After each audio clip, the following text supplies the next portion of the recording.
Children of divorced parents with disabilities never smiled until the housemaid did this. Margaret Johnson said goodbye to the family she had cared for over 5 years with a heavy heart. At 58, she needed to start over in a new home with new people and new challenges. What she didn't know was that this job would change not only the lives of 2 children, but also her own, in ways she could never have imagined. It was when she first saw the boys that something inside her broke. 2 identical 6-year-old boys sat in wheelchairs, staring blankly into space. Their father, Robert Thompson, a tall and elegant man, quickly introduced his sons before rushing off to a meeting. The boys didn't react. They didn't smile. They made no gesture of recognition. They just kept staring out the window as if Margaret didn't exist. "That's just how they are," whispered the former nanny who was leaving. "Ever since the separation, I tried everything, but they just don't respond to anything. Good luck." Margaret was left alone with William and Michael that quiet morning. The house was large and modern, filled with expensive furniture and toys that seemed never to have been touched. Everything was perfectly organized, almost clinical. There was no mess, no life. It was as if this place had forgotten what it meant to have children. She slowly approached the boys. William, or was it Michael, had his eyes fixed on a specific spot in the garden. The other was looking at his brother, but not really seeing him. Margaret knelt between the 2 wheelchairs and stayed there, quiet, just observing. She didn't try to speak. She didn't try to touch. She just remained present, breathing with them in that heavy silence. Half an hour passed. The boys didn't move. Margaret noticed they blinked very little, as if even that movement was too much effort. There was something there, a pain so deep that 2 young children had simply decided to stop existing emotionally. She knew that pain. She knew it all too well. Her phone vibrated. It was a message from Robert with detailed instructions. Feeding times, medications, therapies, everything timed to the minute. Margaret read it all and put her phone away. Those children didn't need more schedules. They needed something no clock could measure. She spent the rest of the morning exploring the house. In the boys' room, she found shelves full of new books that still smelled of the printing press, expensive toys in their packaging, educational games untouched. But under Michael's bed, hidden between the mattress and the wooden frame, there was something different, a worn old teddy bear with one ear missing. Margaret picked it up carefully. The toy had that familiar childhood smell, of nights spent hugged tight, of dried tears. She put it back exactly where she found it, knowing it was important. In William's bed, in the same hiding spot, there was a crumpled photo. Margaret looked at it for a long moment. It was a family picture, the boys as babies in the arms of a beautiful brunette woman, Robert smiling beside them, all together, all happy. She turned the photo over. On the back, in childish, crooked handwriting, someone had written just one word: "Come back." Margaret's heart tightened. How many times had those boys held that photo before falling asleep? How many times had they silently asked for everything to go back to how it was? She put the photo back, but now she understood better. That silence wasn't surrender. It was a strike, a refusal to accept that this new reality was permanent. When she returned to the living room, the boys hadn't changed position. The sun was higher now and streamed through the window, lighting up their pale little faces. Margaret noticed they were very thin. Their little legs hanging from the chairs were too slender, even for children with partial paralysis. Someone was feeding those boys, but they clearly weren't eating properly. She went to the kitchen and started preparing lunch. Nothing from the strict menu Robert had left. She made fluffy rice, beans with bacon, and roasted garlic chicken, scents that fill a house, scents that make a stomach growl, scents that remind you being alive can feel good. When she placed the plates in front of the boys, none of them looked at the food. Margaret didn't insist. She simply sat at the table with them and began eating her own plate, making sounds of approval. She said nothing, just ate, savoring every bite as if it were the best meal in the world. 10 minutes later, William slightly moved his head toward the plate. It was such a subtle movement that someone less attentive wouldn't have noticed. But Margaret saw and kept eating, pretending not to have noticed. 5 more minutes, and Michael also looked at the food. Neither of them picked up a fork, but that small interest was the first sign of life they had shown. Margaret finished her meal and took the plates to the kitchen without commenting. She left the boys' food on the table. When she returned 15 minutes later, William's plate had a few bites missing. Michael had eaten a little rice. They were microscopic advances, but they were advances. The rest of the day passed in silence. Margaret didn't try to make the boys interact. She didn't turn on the television. She didn't play music. She just stayed nearby, doing her household chores, letting them get used to her presence. Occasionally, she hummed an old song softly while cleaning, but nothing more. When Robert arrived at 7 in the evening, he went straight to check on the boys. Margaret had prepared dinner and was tidying up the kitchen. "Did they eat?" was his first question. "A little." "How much?" "Enough for today." Robert seemed about to question her, but his phone rang. He answered it, already walking toward the office. Margaret heard fragments of the conversation, something about reports, deadlines, clients. His voice had that tense tone of someone carrying the weight of the world on their shoulders. She served him dinner in the office. Robert ate mechanically, eyes on the computer screen, fingers typing between bites. Margaret stood in the doorway for a moment, watching. That man was as broken as his children. The difference was that he had chosen to throw himself into work to avoid feeling the pain. The boys had chosen silence. "Mr. Robert," she said softly. He looked up, seeming surprised she was still there. "The boys need you." "I know," he replied, turning back to the screen. "That's why I work so hard, to give them everything they need. With all due respect, they don't need things." Robert stopped typing. His fingers hovered over the keyboard for a long moment. "You don't know what you're talking about," he said, but without anger, just tiredness. "They have the best therapies, the best doctors, everything, and it doesn't help." "Have you asked them what they want?" "They don't speak." "There are other ways to speak." Robert closed the laptop harder than he intended. He rubbed his face with his hands, and Margaret saw for the first time the deep, dark circles, the worry lines. "Do you have children, Mrs. Margaret?" The question caught her by surprise. Margaret took a deep breath. "I did." Dear listener, if you're enjoying the story, please take a moment to like and especially subscribe to the channel. It really helps us who are just starting out now continuing. Something in the way she said that word made Robert look at her properly for the first time. There was an old pain in that woman's eyes, a scar that had never fully healed. "I'm sorry," he murmured. "No need. But that's why I know those boys are screaming in silence. And no one is listening."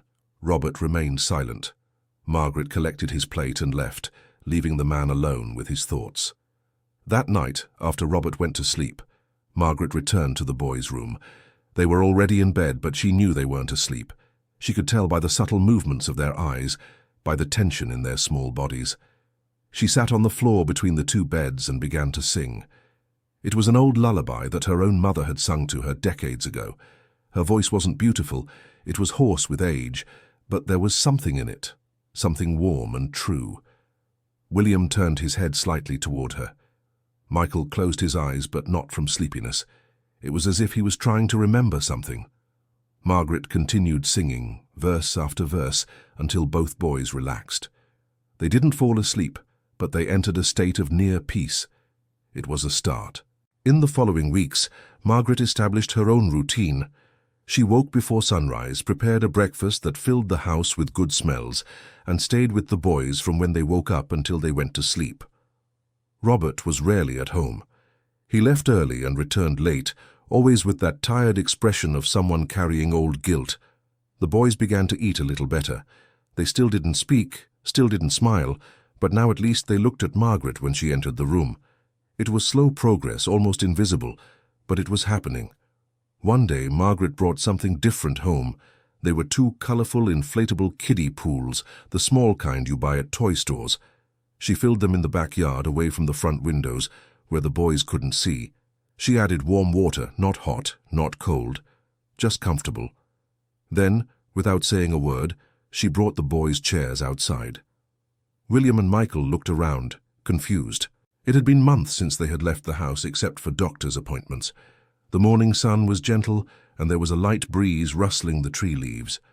Margaret took off the boys' shoes and socks and put their little feet in the water. The reaction was immediate. William pulled his foot back, startled. Michael simply froze, not knowing what to do. Margaret didn't force them. She just sat on the ground, took off her own shoes, and put her feet in the other kiddie pool. "Ah, this water feels nice," she said, wiggling her toes in the water. "Cool and pleasant. It's good to feel the water, you know. It reminds you that you're alive." The boys watched her with a mixture of curiosity and fear.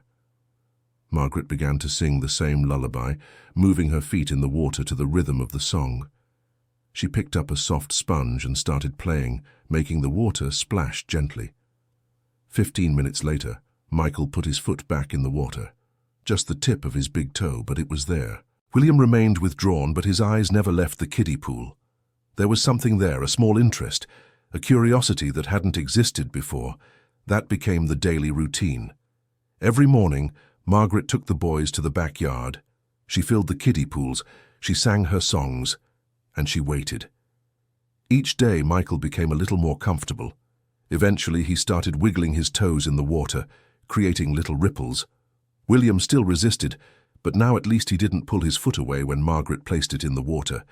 It was on a Thursday that everything changed. Margaret was singing and didn't notice they had a visitor. A cold voice cut through the air like a knife. What the hell is going on here? Margaret turned and saw a woman standing at the entrance to the backyard. She was beautiful, well-dressed, with perfectly styled hair and an expression of absolute fury. She recognized the face from the photo. It was Jennifer, the boy's mother. "Good morning, ma'am." Margaret stood up quickly, wiping her hands on her skirt. "Don't give me good morning. Who are you, and why are my children sitting in puddles of water like little ducklings?" "I'm Margaret, the new... I don't care who you are. Robert," she shouted toward the house. "William, get out here right now." The boys shrank in their chairs. The small spark of curiosity that had begun to appear in their eyes instantly vanished. They became rigid, tense, and Margaret felt her heart break. William came running out, still in his pajamas. It was Saturday. He was rarely home at that hour. "Jennifer, what are you doing here?" "I came to get some documents for the boys, and I find this." She pointed at the small pools as if they were some kind of crime. "You hired this woman to play with our disabled children? They need therapy, William, not a playground." "It's not like that." "No? Then explain to me what this is." "Our children have partial paralysis, serious motor problems, and this maid of yours thinks warm water will solve it." Margaret stepped forward. "With all due respect, Mrs. Jennifer, I'm not trying to cure anything. I'm just—" "You weren't hired to think," Jennifer cut her off. "You were hired to follow instructions. My children have a strict therapy schedule that costs a fortune. They can't waste time with—" She gestured vaguely toward the pools. "With this." "Jennifer, calm down," William tried. "Let me explain." "There's nothing to explain. Either you fire this woman right now, or I'll take legal action. I'll claim negligence. I'll petition for a custody review. Do you think I won't?" William looked at Margaret, at the boys, back at Jennifer. Margaret saw the defeat in his eyes before he even spoke. "Mrs. Johnson, could you please go inside?" "But, Mr. William, the boys—" "Please." Margaret looked at Michael and Robert. They were completely shut down now, back to that state of emptiness she had found them in on the first day. All the small progress, erased in seconds. She went into the house, but didn't go far. She stayed near the kitchen door, where she could hear the argument. "You can't come here and give orders, Jennifer," William was saying, but his voice lacked strength. "I'm their mother just as much as you're their father. And as their mother, I won't let you play with our children's health. They need professionals, not maids running experiments. She's not running experiments. She's trying to reach them in a way no one else has." "Oh, really? And is it working? Did they talk? Smile? Walk? No? Then it's not working. It's a waste of time. You don't understand." "I understand perfectly. I understand that you're so buried in guilt that you'll accept anything that seems like hope. But hope doesn't cure paralysis, William. Doctors cure, therapy cures, proper treatment cures. Our children aren't sick, Jennifer. They're what? Say it. Finish the sentence. Silence. Margaret leaned her forehead against the wall, eyes closed. They're suffering, William finally said, and his voice broke. They're suffering because we destroyed their family, and no doctor has medicine for that. So the solution is to let a stranger do whatever she wants? Is that what you're proposing? No. The solution is... I don't know what the solution is, Jennifer. I really don't know anymore. Margaret heard footsteps approaching. Jennifer entered the kitchen, walking right past her as if she didn't exist. She went to the living room, picked up a document folder, and left. But before leaving, she stopped and looked at Margaret. 1 week, she said coldly. In 1 week, I'll be back to check on my children, and if I see anything outside the medical protocol, I'm taking them away from here. Understood? Margaret didn't answer. Jennifer slammed the door on her way out. William entered the kitchen a few minutes later, his face grey. He opened his mouth to speak, but Margaret raised her hand. You don't have to fire me. I understand. No, he said. That's not it. I need you to stay. But perhaps in a more discreet way, less visible. Jennifer is right about one thing. She can request a custody review, and with my work schedule, I would probably lose. So you want me to stay but pretend I'm not doing anything different? I want you to help my children, but without giving her ammunition to attack me. Margaret sighed. She knew this was an impossible battle. How could she help children who needed love and attention when everyone around them was more concerned with lawsuits and blame? I'll try, she finally said, but you need to understand one thing. Those boys won't improve while you two are at war. They feel everything. They know. I know they know, Robert murmured. That's what kills me inside every day. In the following days, Margaret was more cautious. The little pools continued, but now she would empty and put them away before Robert came home from work. If anyone asked, she was just doing therapeutic exercises recommended by herself, nothing more. But the damage was done. The boys had regressed. The small interest they had begun to show had disappeared. They became statues again, staring at nothing, refusing to participate in the world. Margaret knew she needed something more, something that would touch them so deeply that not even fear could erase it. She spent nights awake, thinking, remembering her own story, her own pain, trying to find the key that would open those emotional prisons William and Michael had built around themselves. The answer came in an old memory. Margaret was 7 when her father left. Her mother, destroyed by the separation, had become an empty shell. She would spend days without speaking, without eating, just existing. Margaret, a child, didn't understand. She tried to make her mother smile, but nothing worked. Until the day the neighbor, Mrs. Wilson, appeared with an old guitar. She wasn't a professional musician, just a lady who liked to sing. She sat in the living room and started playing old songs, tunes Margaret's mother used to listen to when she was happy. The transformation wasn't immediate, but gradually, day after day, Margaret's mother began to sing along, first just moving her lips, then murmuring, eventually truly singing. The music had reached a place inside her that words couldn't touch. Margaret needed to do the same with William and Michael. But how? She didn't have a guitar, she didn't have instruments, but she had something better. She had creativity. The next day, when Robert left for work and the boys finished their forced breakfast, Margaret went to the kitchen and returned with a strange arsenal. Pots, wooden spoons, lids, plastic containers of different sizes. The boys watched her with their usual empty expression. Margaret sat on the floor in front of them. She took a wooden spoon and lightly tapped a pot. A metallic sound echoed through the room. She tapped again, creating a simple rhythm. Thump, thump, tap. Thump, thump, tap. The boys didn't react.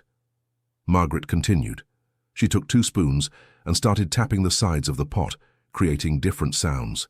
Then she used a lid, tapping it lightly, making a high-pitched ring.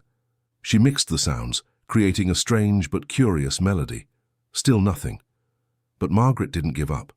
She began to sing along with the rhythms she created, improvising a song about the day, about the sun coming through the window, about the little birds outside. Her voice wasn't good, but it had passion. It had life. 3 days passed like this. Every morning Margaret and her pots, creating rhythms, inventing songs, making noise in a house that had become too accustomed to silence. Robert didn't comment, although she knew he heard everything. It was on the 4th morning that it happened. Margaret was drumming a lively tune when she saw it. It was so subtle she almost missed it. Michael's little finger, resting on the arm of the chair, was moving. It wasn't an intentional movement. It seemed more like an involuntary reaction to the rhythm, but it was moving. Margaret didn't stop. She didn't draw attention to it. She just continued, keeping the same rhythm, the same energy, and Michael's little finger kept moving, following the beat. The next day, Margaret did something different. She placed a wooden spoon in Michael's hand and one in William's. She didn't ask them to do anything, just left the spoons there, resting in their small palms. Then she started her show, drumming, singing, creating a sound party just for the 3 of them. It took 20 minutes. But then, so slowly it seemed like a miracle, Michael raised the spoon and tapped it against the side of the chair. It was a weak hit, almost no sound, but it was intentional. He had done that of his own will. Margaret felt tears in her eyes but didn't stop playing. She changed the rhythm to something simpler, making space for Michael. The boy hit again and again. His movements were uncoordinated because of the partial paralysis, but he was trying. He was participating. William watched his brother. There was something new in his eyes.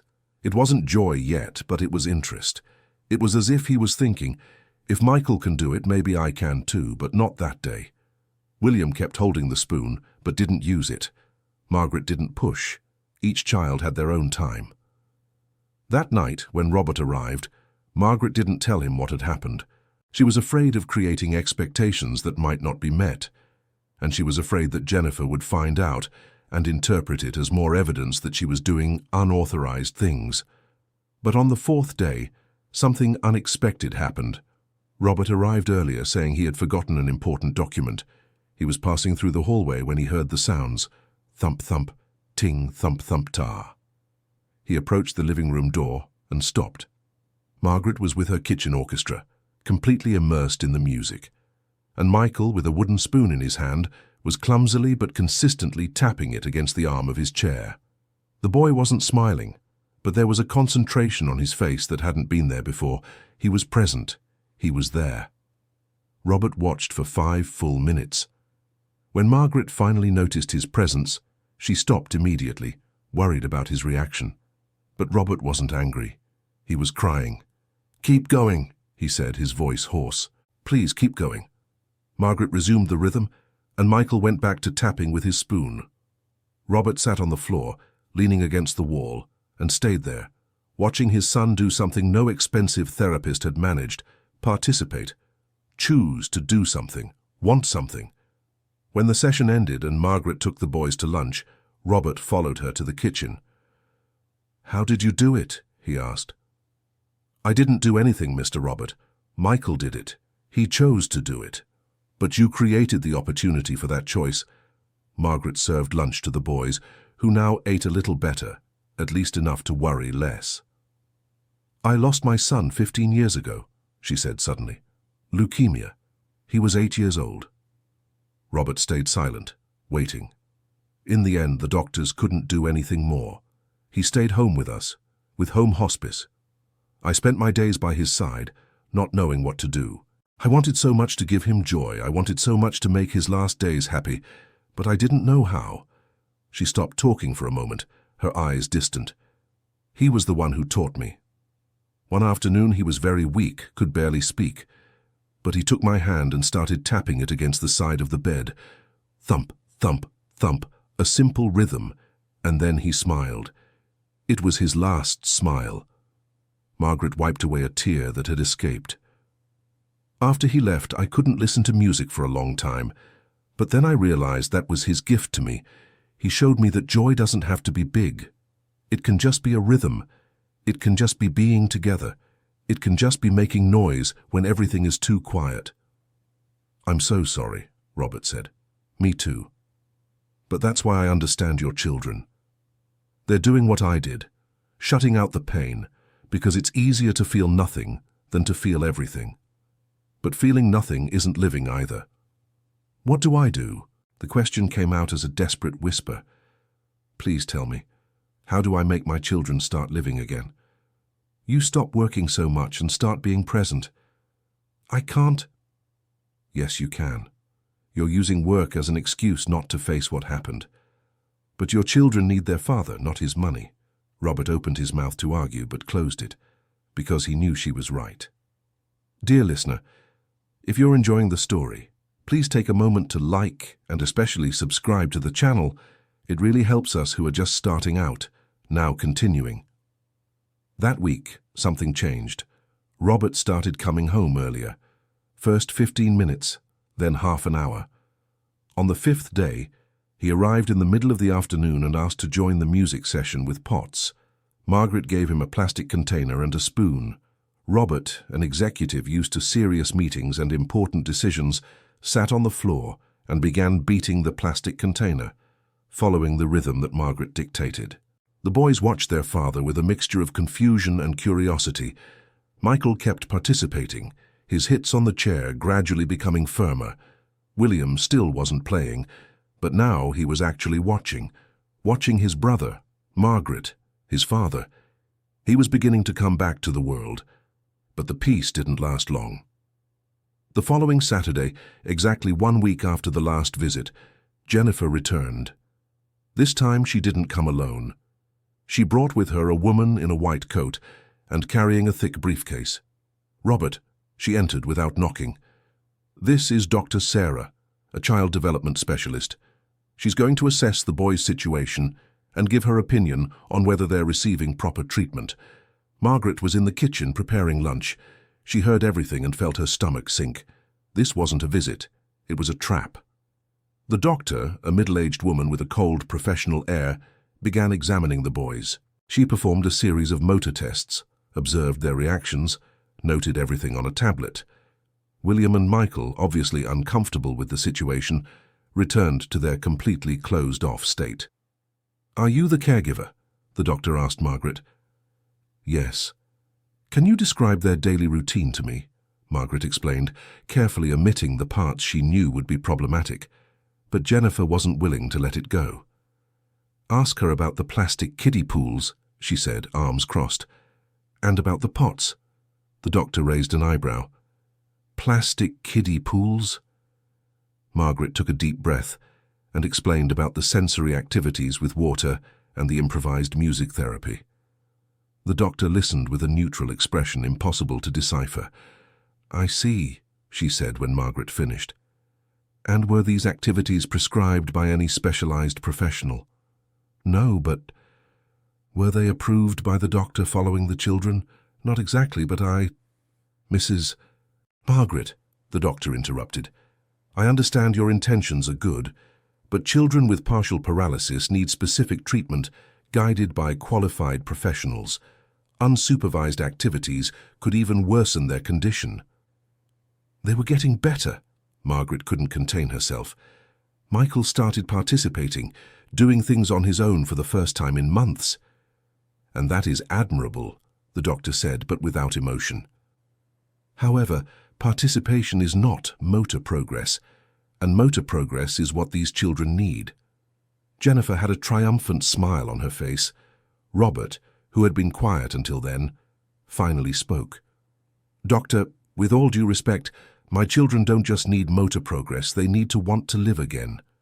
"Mr. Robert," the doctor replied, "I understand your frustration, but as a physician, I must base my decisions on scientific evidence, and there is no evidence that banging parts cures paralysis." "No one is trying to cure paralysis," he raised his voice. "We're trying to cure their souls." "The soul is not a medical category," the doctor said, impassive. "Then maybe that's why medicine isn't working." Robert was red now, the anger accumulated over months finally exploding. "You all come here with your diplomas and your treatments and your theories, and my children remain the same. Worse, actually. They wouldn't eat, they wouldn't react to anything. And now, for the first time, they're eating better. One of them is participating in activities. But you want me to stop because there isn't a stamped paper saying it's scientifically approved." "Robert, calm down," Jennifer tried. "No, I won't calm down. You come here with your rented doctor trying to prove I'm a bad father, but where were you when they needed you? Where were you when they stopped eating? When they stopped sleeping? I was working to pay for the very expensive therapies you insist they need, Jennifer shouted back. Someone has to be the responsible adult here. Responsible adult? You want to talk about responsibility? You're the one who decided you didn't want to be married anymore. You're the one who destroyed this family. I destroyed it. You lived in that office. I raised these boys alone while you built your corporate empire. The shouts echoed through the house. And in the middle of it all, no one noticed the boys. William and Michael were huddled in their chairs, hands covering their ears, their little faces twisted in expressions of pure terror. Margaret saw and her heart broke. She walked to the center of the room and clapped her hands, hard. "Stop!" she shouted, louder than anyone would expect from that short 58-year-old lady. Everyone fell silent, looking at her. "Look!" Margaret pointed to the boys. "Look at what you're doing!" Jennifer and Robert turned and saw their children. The impact was immediate. Jennifer brought her hand to her mouth. Robert took a step toward them, but Margaret stopped him with a gesture. "You wonder why they don't speak, why they don't smile. It's because every time you two are in the same place, you turn everything into a battlefield. And these children are the victims of a war they didn't start and can't end. Jennifer began, but Margaret continued. You think you're protecting them by bringing doctors and treatments, and you, she looked at Robert, think you're protecting them by working late. But neither of you is protecting, you're running away, and in the middle of this escape, your children are disappearing. Dr. Sarah, who had observed everything with clinical interest, finally spoke. Mrs. Wilson has a point, she said to everyone's surprise. I came here prepared to recommend changes in treatment, but what I see is a much more complex situation. These children have deep emotional trauma that no physical treatment will solve. So what do we do? Jennifer asked, her voice breaking. Family therapy, the doctor replied. For all of you. Together. Together? Robert repeated. We can't be in the same room without fighting. That's exactly why you need therapy, the doctor said. These children won't get better until you two learn to coexist peacefully.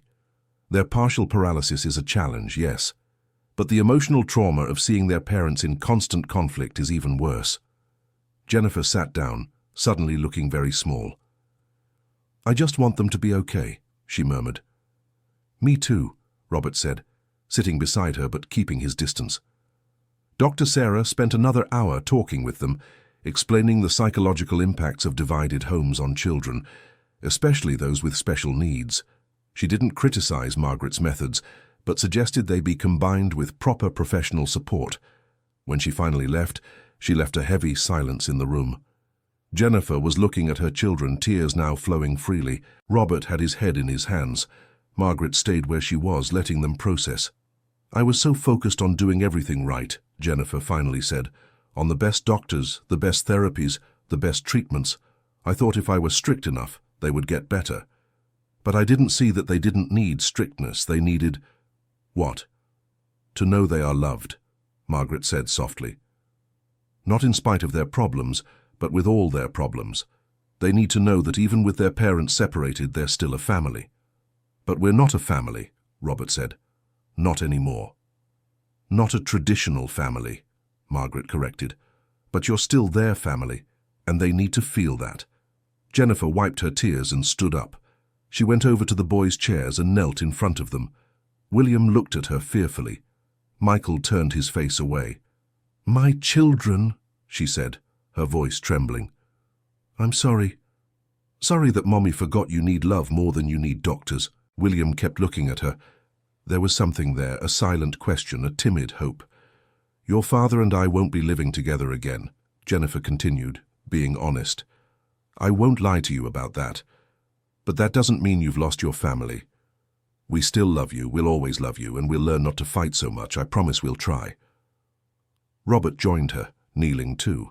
He took Michael's little hands, which were cold. Daddy was very foolish, he said, using simple language the children would understand. Daddy thought working a lot would make everything okay. But it doesn't, does it? Daddy needs to be here with you, and he will be, I promise. The boys didn't respond, but Michael didn't pull his hand away. It was a tiny start, but it was a start. That night, something unprecedented happened. Jennifer didn't leave. She and Robert, in a tense but civil conversation, agreed she could stay in the guest room, not as a couple but as parents trying to be present together. Margaret prepared dinner for 4 adults, herself, Robert, Jennifer, and the 2 boys. It was the strangest meal of her life. The ex-spouses barely spoke to each other, but at least they weren't fighting. The boys ate slowly, looking from one parent to the other, trying to understand what was happening. "Margaret," Jennifer said suddenly, "I was very rude to you, I'm sorry." Margaret almost dropped her fork in surprise. "No need to apologize, Mum." "Yes, I do.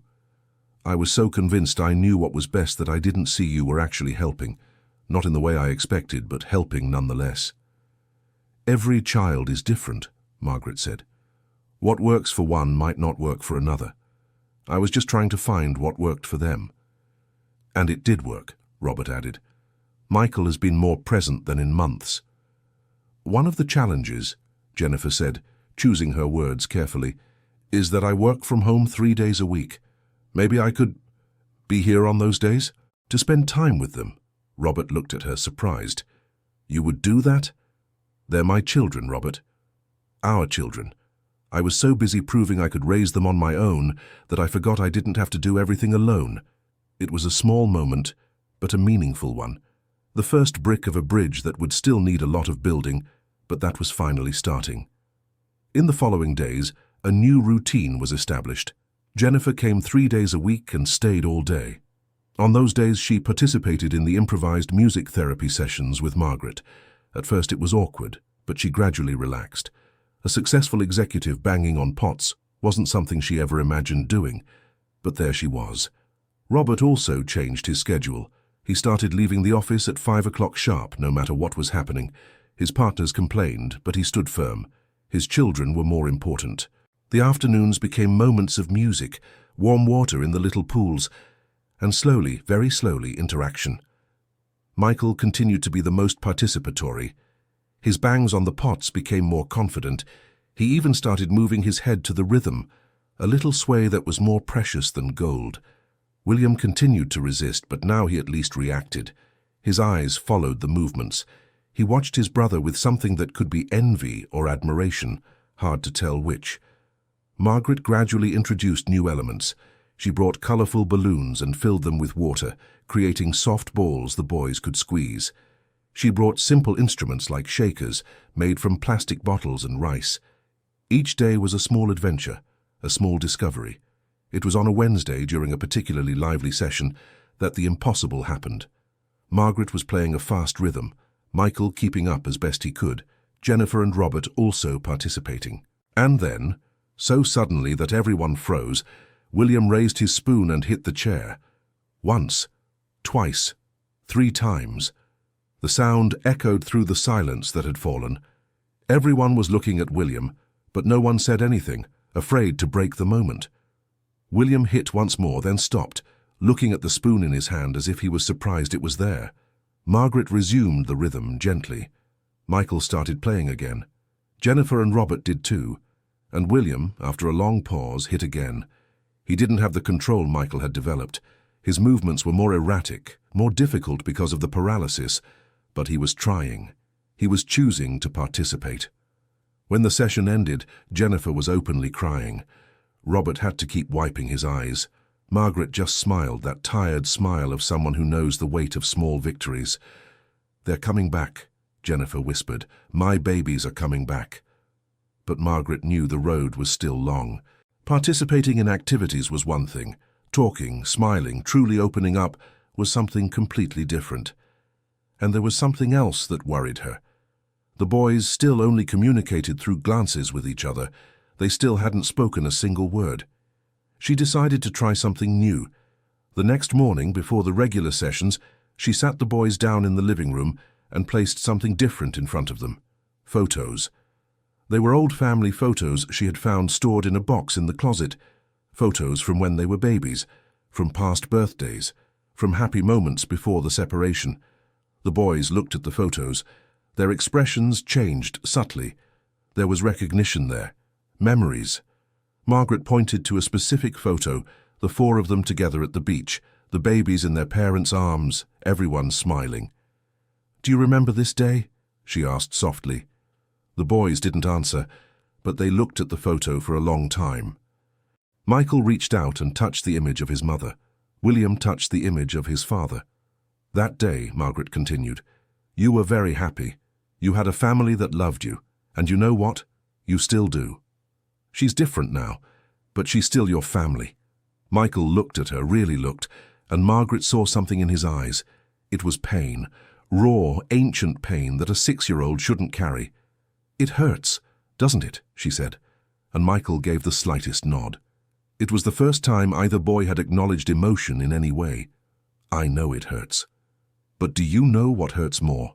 Keeping that pain all to yourselves, not sharing it with anyone, being trapped in silence." William was listening too. He looked at Margaret, at his brother, back at the photos. "You don't have to pretend everything's okay," Margaret continued. "It's okay not to be okay. It's okay to feel angry because Mom and Dad don't live together anymore. It's okay to be scared about what's going to happen. It's okay to cry." And then, as if those words had unlocked something deep within them, Michael began to cry. It wasn't loud or dramatic, just silent tears streaming down his cheeks, wetting his shirt. He cried as if he'd been doing it internally for a long time and finally had permission to let it out. William watched his brother, and then something broke in him too. He started crying, his small hands covering his face. The sobs came in waves, years of pent-up pain finally finding an outlet. Margaret didn't try to stop them. She just stood there, one hand on each boy's shoulder, letting them feel. Jennifer, who had entered the room upon hearing the crying, almost rushed to comfort them, but Margaret stopped her with a look. This was necessary. This was part of the healing. The boys cried for 20 minutes. When they finally stopped, they were exhausted, but there was something different about them. It was as if a weight had been lifted. They still weren't talking, still weren't smiling, but now they were feeling, and feeling, even if it hurt, was better than the emptiness. Dear listener, if you're enjoying the story, please take a moment to like and especially subscribe to the channel. It really helps us who are just starting out. Now continuing. That afternoon, when Robert came home from work, Jennifer told him what had happened. He was silent for a long moment. "They cried," he finally said. "After all this time, they finally cried." "I think it's a good sign," Jennifer replied. "Better than that awful silence." Margaret said they were holding on to the pain. Imagine carrying all that and being only 6 years old. Jennifer sat on the couch, suddenly looking very tired. "Robert, we need to talk. Really talk. Not fight." He sat down too, keeping a respectful distance. "About what?" "Everything. About us, about the boys, about how we got here. Dr. Sarah suggested family therapy, but before we do that, I think you and I need to at least try to understand what happened." Robert sighed. "I know what happened. I was a workaholic who didn't pay attention to his own family. You got tired of being the only one doing all the parenting work. We fought every time we talked, and then came the news of their partial paralysis, and instead of bringing us together, it destroyed us completely." "It's not that simple," Jennifer said. "I have my share of blame too. I pushed you away. Every time you tried to help with the boys, I criticized you, said you were doing it wrong, that I knew better. I created an environment where you didn't feel welcome in your own family. But I really wasn't helping properly. I didn't know what to do. No one does at first, but I didn't let you learn. And when we found out about the paralysis, I blamed you. In my head, it was somehow your fault, as if the stress of our bad marriage had caused it. And I blamed you too," Robert admitted. "I thought you had been too overprotective during the pregnancy, that you had somehow caused this, but that's not even how paralysis works. We just needed someone to blame because it was easier than accepting that sometimes bad things just happen." They fell silent, the weight of years of grievances hanging between them. "We were terrible to each other," Jennifer finally said. "We were," Robert agreed. "But we don't have to keep being that way. I don't want to go back," she made it clear. "I think our marriage is really over, but maybe we can be..." Friends? Or at least people who can be in the same place without making it toxic? For the boys. For the boys, she echoed. Margaret, who had been listening to the conversation from the kitchen while preparing dinner, smiled to herself. That was progress. Small, but real. In the following weeks, the dynamic in the house continued to change. Jennifer and Robert established a routine where she stayed at home 3 days a week, and on the other 4, she visited for a few hours every afternoon. They didn't fight anymore.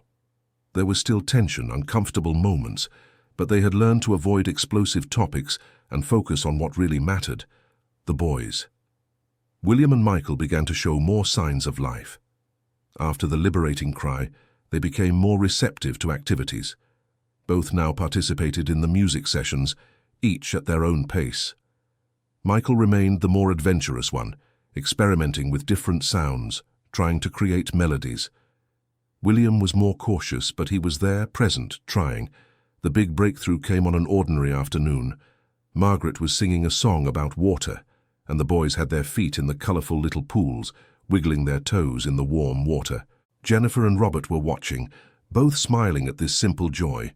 And then, so clearly there was no doubt, Michael opened his mouth and said, "Water." Everyone froze. The word had been hoarse, as if his vocal cords were rusty from so long without use, but it had been clear, unmistakable. "What was that, sweetie?" Jennifer approached, her heart pounding. "What did you say?" Michael looked at her, then at the pool. He wet his lips and tried again. "Water," he repeated. "Like water." Tears started streaming down Jennifer's face before she even fully processed it. Robert knelt in front of his son, his own hands trembling. "You like the water?" he asked. Michael gave a small nod. And then, as if he had been saving it for a long time, he said, "Like music." Margaret covered her mouth with her hands, her own eyes filling with tears. 2 years. 2 years of complete silence. And now that little boy was speaking. Everyone looked at William, waiting, hoping. But William remained silent, looking at his brother with a complex expression that mixed pride, envy, and fear. "It's okay, William," Margaret said softly. "Everyone in their own time." But then William did something unexpected. He looked at Margaret, straight into her eyes, and said, "Grandma." Margaret blinked, confused. "Grandma," she repeated. William nodded his head. "You, Grandma," he said, his little words coming out with difficulty, but with determination. "My grandma." Margaret's heart broke and mended itself at the same time. Those boys had adopted her. In their young minds, she was the older maternal figure, the person who cared for them with the kind of unconditional love we associate with grandmothers. "I can be your grandma," she said, tears flowing freely now. "If you want me to, I am your grandma." The boys smiled. It was small, weak, trembling at the corners of their lips. But it was real. After 2 years without any expression of joy, those 2 little boys were smiling. Jennifer fell to her knees, sobbing. Robert hugged her, and for the first time in years, they allowed themselves to share a moment of pure happiness together, without thinking about the painful past. Margaret looked at that scene, the broken family beginning to heal, the children finally coming back to life, and felt a peace she hadn't felt in a long time. Her son had been gone for 15 years, but he had left her with a lesson about the importance of small moments, of simple rhythms, of making noise when everything is too quiet. And she had passed that lesson on, but the story was far from over. That first smile, those first words, were just the beginning of a long and challenging journey. In the following weeks, the boys began to speak more, but it was a slow process. Sometimes they would retreat into silence for days. Sometimes they progressed quickly. The biggest revelation came unexpectedly. Margaret was cleaning the boys' room when she found, under William's bed, several new drawings. She picked them up and stared at them for a long moment. They were different from the old drawings that showed the family united. These new drawings showed 4 people, Mom, Dad, and 2 boys, but they weren't all together in the same house.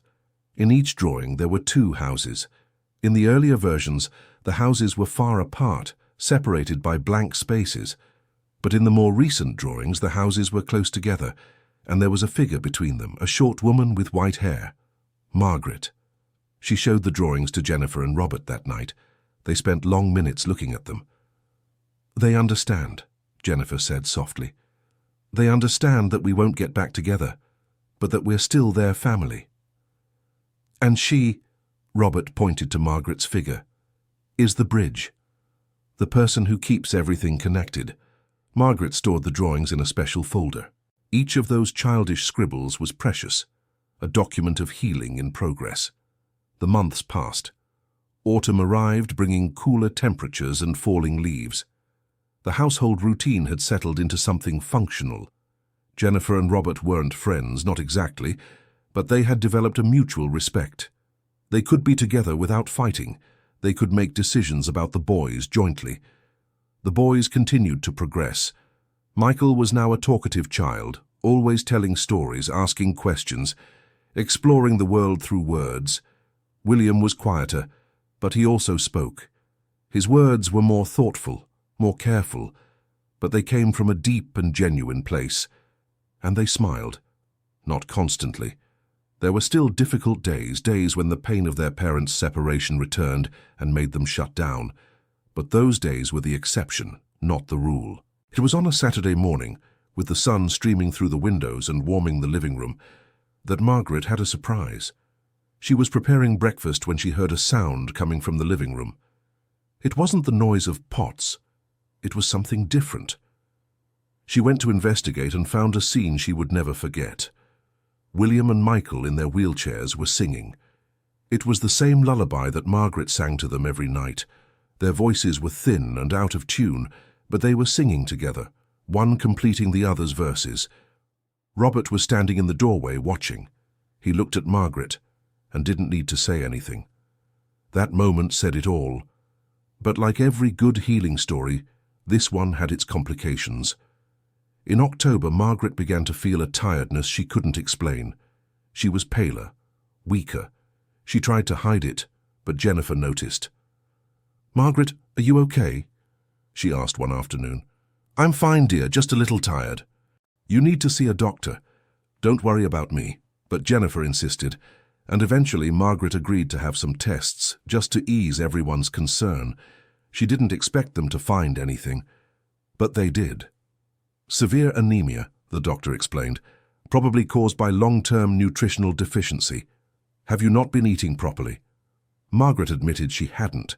Ever since she started working for Robert, she had been so focused on taking care of the boys that she often forgot to eat properly. She skipped meals, eating just enough to keep going. The doctor prescribed supplements and a stricter diet. Margaret promised to follow the recommendations, but deep down, she knew this was more than just anemia. She knew her body. She knew something else was wrong. But she didn't want to admit it. Not now, when the boys were finally getting better. She kept the secret, but her body didn't cooperate. The fatigue increased. There were days when she could barely get out of bed. Jennifer started coming earlier, taking on more household chores. Robert hired an assistant to help, but Margaret remained the emotional center of the home, the person the boys turned to when they were sad or scared. It was Michael who first voiced the concern. "Is Grandma sick?" he asked one afternoon, looking at Margaret, who was sitting on the couch, paler than usual. "Grandma is just a little tired, sweetie." "But you're going to get better, right?" Margaret forced a smile. Grandma always gets better. But that night, alone in her room, she allowed herself to think about the truth she had been avoiding. She was getting old.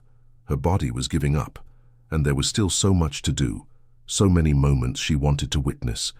She wanted to see the boys walking. She wanted to see them going to school. She wanted to be there when they no longer needed the wheelchairs, when they overcame the limitations imposed by paralysis. But wanting wasn't enough. The reality was that she was sick, and she was getting worse. In November, Margaret fainted.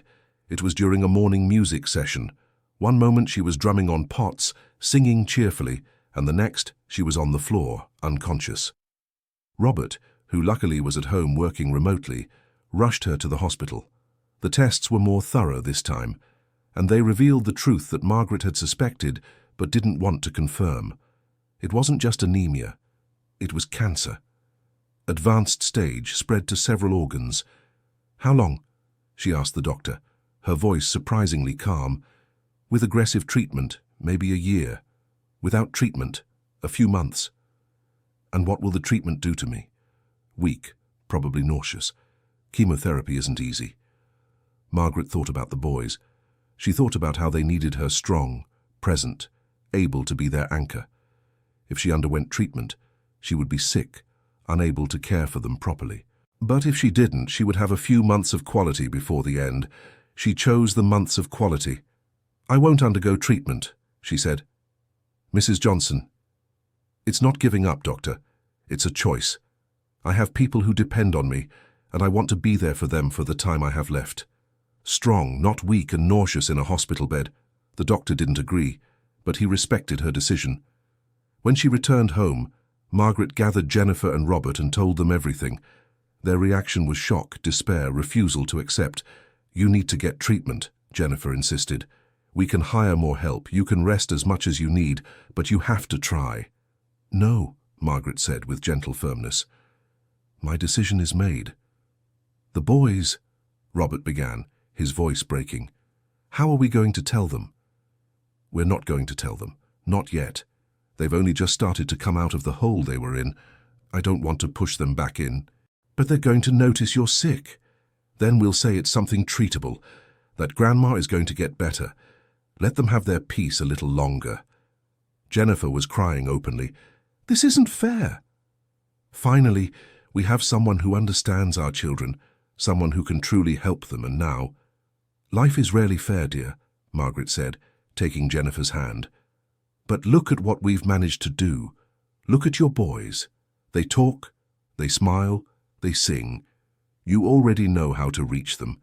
You don't need me for that anymore." "But they do," Robert said. "You're their grandma. They love you. And I love them too. That's why I'll spend every day I have left giving them the best of me." In the following weeks, Margaret did exactly that. She didn't let the illness define her. She continued with the music sessions, the water activities, the bedtime stories. But she also started preparing Jennifer and Robert for when she would no longer be there. She taught Jennifer all the little things that made the boys open up, the right tone of voice, the necessary patience, how to read the subtle signs they gave when they were getting overwhelmed. She taught Robert how to turn ordinary moments into special ones, how to make bath time an adventure, how to use music to calm them when they got agitated. Most importantly, she worked to strengthen the relationship between Jennifer and Robert as co-parents. She organized dinners where they had to work together, created situations where they made joint decisions, gently pushing them beyond the comfort zone of superficial politeness toward a genuine partnership. December arrived, bringing the heat of the summer and preparations for the end-of-year holidays. Margaret knew this would be her last Christmas, though no one else did.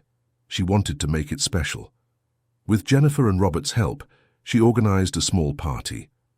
Nothing big or fancy, just the immediate family and some close neighbors who had become friends over the months. She ordered a Christmas tree and let the boys decorate it in their own way, which resulted in a crooked tree full of ornaments only at the bottom, where their little hands could reach, but it was absolutely perfect. On Christmas Eve, Margaret woke up feeling particularly weak. She knew her time was running out faster than she had anticipated, but she got dressed, put on her best smile, and went to the living room where the family was gathered. The boys were excited, babbling about Santa Claus and presents. Michael had insisted on making Christmas cards for everyone, and although the writing was shaky and full of spelling mistakes, every word was precious. Robert prepared a special dinner. He had learned to cook in recent months, an attempt to be more involved in domestic life. The turkey was a bit dry and the rice a bit burnt, but it was made with love. During dinner, Margaret looked around the table and felt deep gratitude. Here was a family that just a few months ago was completely broken, a father who didn't know how to connect with his children, a mother consumed by guilt and control, two children lost in a silence that seemed permanent. And now there was laughter, there was conversation, there was life. After dinner, they gathered around the tree to exchange gifts. The boys opened their packages with the typical excitement of their age, exclaiming about each new toy. But it was when it was time for Margaret to open her gifts that something special happened. Michael handed her a poorly wrapped package in magazine paper. "William and I made it," he said shyly. Margaret opened it carefully. Inside were two objects. The first was a picture framed with glued popsicle sticks. The photo was recent. It showed Margaret sitting on the floor surrounded by pots and spoons. The boys on each side, all holding spoons up like conductors. Everyone was smiling. The second object was more surprising. It was a necklace made of painted pasta. Totally childish, totally imperfect, totally wonderful. "For our grandma," William said, "because you made us happy again." Margaret couldn't hold back the tears. She put on the necklace, and Jennifer took a picture of her with the boys all laughing, that ridiculous necklace being treated as if it were made of diamonds. That night, after everyone had gone to sleep, Margaret stayed awake in the living room, looking at the Christmas tree. She knew she probably wouldn't see another one, but she was at peace. She had done what she needed to do. She had helped those boys and that family find each other again. Her son would have been proud. January arrived, bringing a new year and new challenges. Margaret was visibly weaker now. She couldn't hide it anymore. The boys started asking more questions, their voices full of concern. It was Jennifer who finally made the decision to tell them. One afternoon, while Margaret was resting, she and Robert sat down with the boys and explained, using simple and honest language, that Grandma Margaret was very sick and that she wasn't going to get better. "Is she going to die?" Michael asked, his little voice trembling. Jennifer swallowed hard. She wanted to lie. She wanted to protect them. But Margaret had been clear. Always tell children the truth. They can handle the truth if it's told with love. "Yes, sweetheart. One day Grandma Margaret will pass away." "Why?" Now it was William asking, tears already streaming down his little face. "Why does Grandma have to go away?"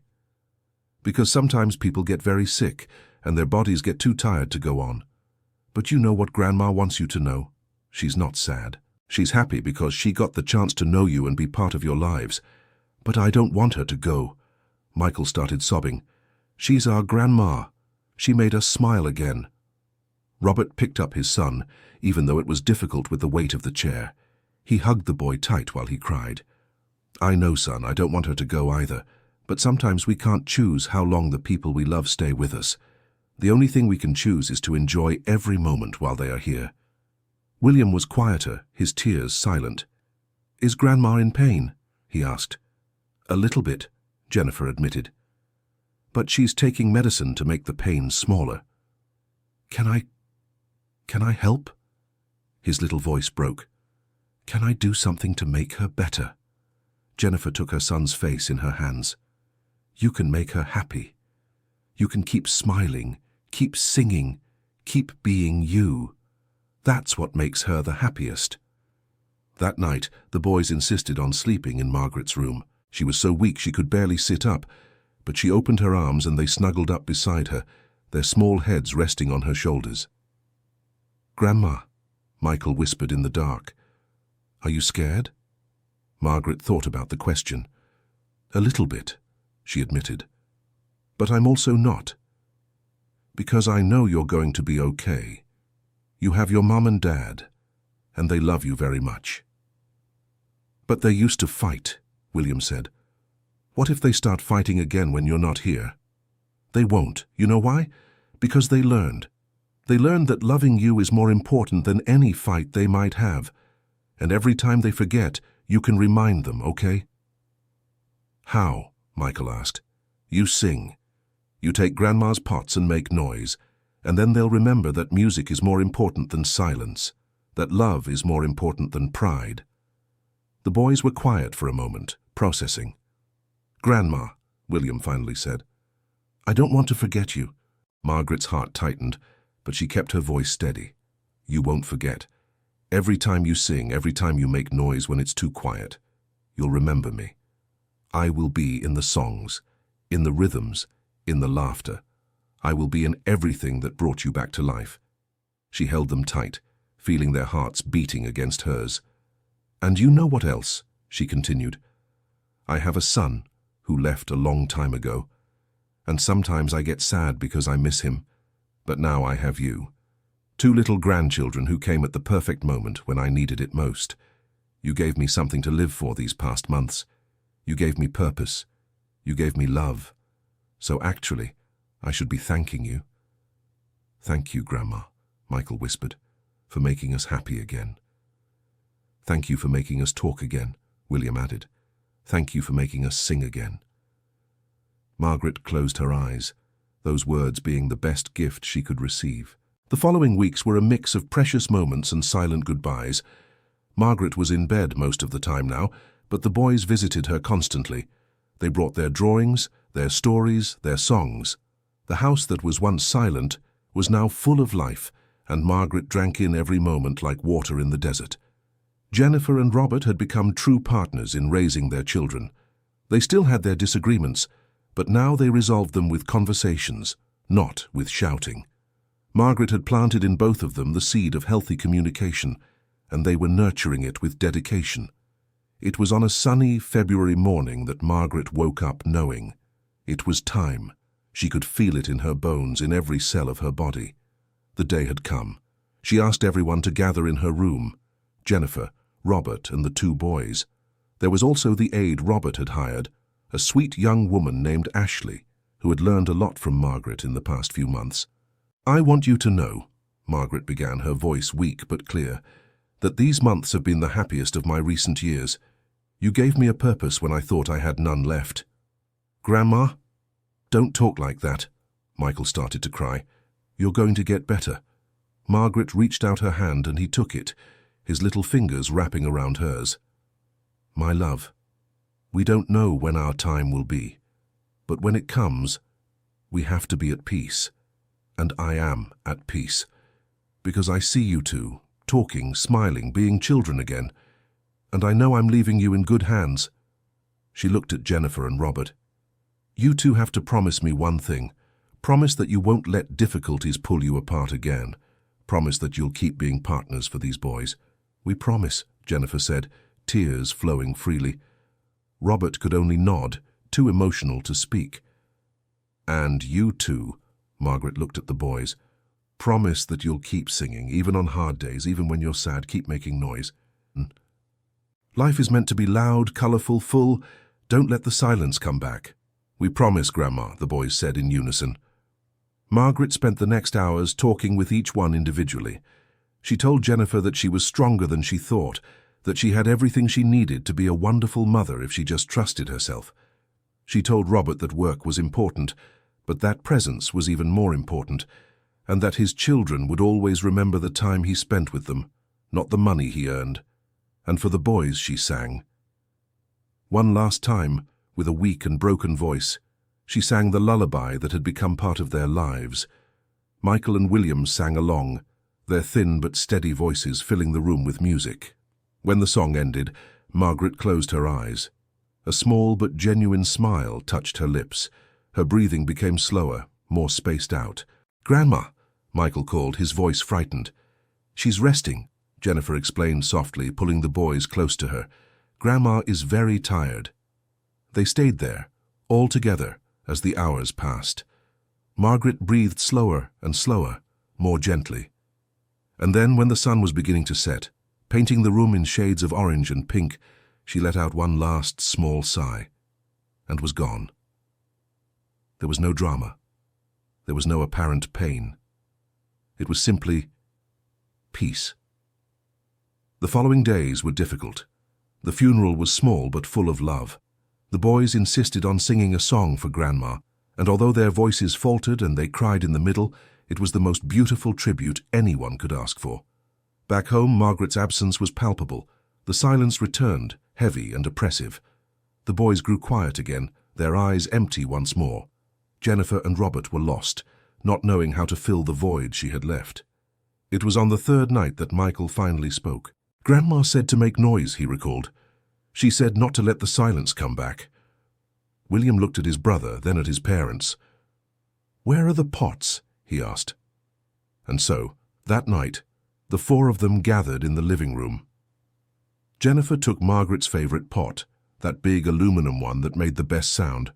Robert grabbed the wooden spoons, and the boys, in their wheelchairs, took their own spoons. They started slowly, uncertainly, but then Robert began a rhythm that Margaret used to make. Jennifer joined in. The boys followed along, and suddenly the house was full of music again. Out of tune, uncoordinated music, but real and alive. They played and played until their hands hurt. And when they stopped, the silence was no longer oppressive. It was just space between one song and the next. In the weeks and months that followed, the family continued to grow and heal. Jennifer ended up deciding to sell her apartment and move back into the house. Not into the room with Robert, but into the guest room permanently. It was an unconventional arrangement, but it worked for them. They created a routine where both were equally involved in raising the boys. They made all decisions together. They attended all therapies together. And when conflicts arose, they remembered Margaret's words and chose to talk instead of fight. The boys kept improving. Physical therapy, combined with constant emotional support and love from both parents, worked wonders. Michael began to take a few steps with the help of a walker. William wasn't there yet, but he was working hard, determined to catch up to his brother. And every night, without fail, they had their music session. It was sacred.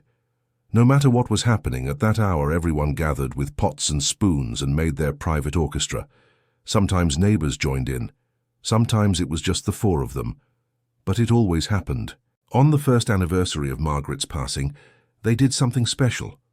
They organized a musical performance at the small community center in the neighborhood. It was a strange performance. A man in a suit playing plastic containers, an elegant woman drumming on pots, two boys in wheelchairs with wooden spoons creating complex rhythms. But for everyone who was there, it was perfect. It was love turned into sound. It was healing turned into music. It was a family that had been broken and rebuilt, not in the original form, but into something new and equally beautiful. After the performance, Michael approached the microphone. He had insisted on saying a few words, even though he was nervous. "My grandma Margaret," he began, his voice thin but clear, "taught me that when it's too quiet, we need to make noise. She said noise is life, and she was right. Before her, my brother and I didn't talk, didn't smile. We were too scared and too sad. But she showed us that music can heal. Making noise together is better than staying quiet alone." He looked at William, who nodded encouragingly. "My grandma is gone, but her music is here, inside me, inside my brother, within our family. And every time we sing, she's here with us. So we'll never stop singing, we'll never stop making noise, because that's what she wanted. That's how we remember her." There wasn't a dry eye in the audience. Jennifer and Robert were embracing, tears of pride streaming down their faces. Their children, who a year ago could barely make eye contact, were there, in front of dozens of people, sharing their story, sharing their healing. End of story. And you, dear listener, what did you think of this journey? From where are you listening? Have you gone through something similar or know someone who needed a Margaret in their life? Share your stories in the comments. Don't forget to leave your like and, most importantly, subscribe to the channel so you don't miss other moving stories. Your presence here means everything to us. Until next time.